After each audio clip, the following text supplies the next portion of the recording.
Okay, let's make a TikTok beginner level. Press the little cross at the bottom to bring you to the camera. Now, first of all, you want to click what amount of time you want, 3 minutes, 60 seconds or 15 seconds. For this one, you're going to want 15 seconds. If you tap the bit at the top, you get to choose what sound you want.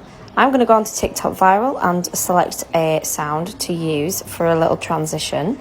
You can add this at the end, but I tend to find it easier to do at the beginning. I'm going to pick this one, the Billie Eilish one. I'm going to have a quick listen, and then all you need to do is tap it and then press the little red tick to add it. So that's all nice and set on there now. I'm going to set my camera up and press the red button when to record, and I'm going to zoom right in onto her head like that, stopping it really quick. Now I'm going to groom her, and here we are back for the second bit.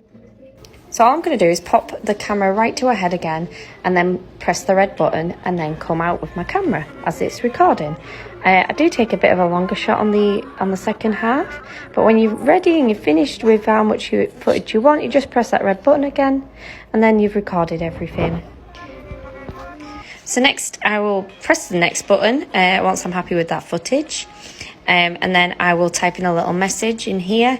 It is good to write a little comment, maybe a little description about the dog or whatever, and then make sure you put some hashtags in so it reaches people, whether it be hashtag cockapoo to reach cockapoo lovers or hashtag dog groomers to reach dog grooming people. You can put whatever you like, just make it relevant and make it to whatever you want. I just put nice and short to keep Jess clean on her adventures. After this, all you have to do is press post once you've tagged and put as many hashtags as you wish. I will also select a cover. As you can see, that little image, it says select cover. That's the image that you'll see on your page when you go to look at all the TikToks that you've ever made. I choose a nice little finish photo on here, and then I press post. I hope this helps. Let me know how you get on.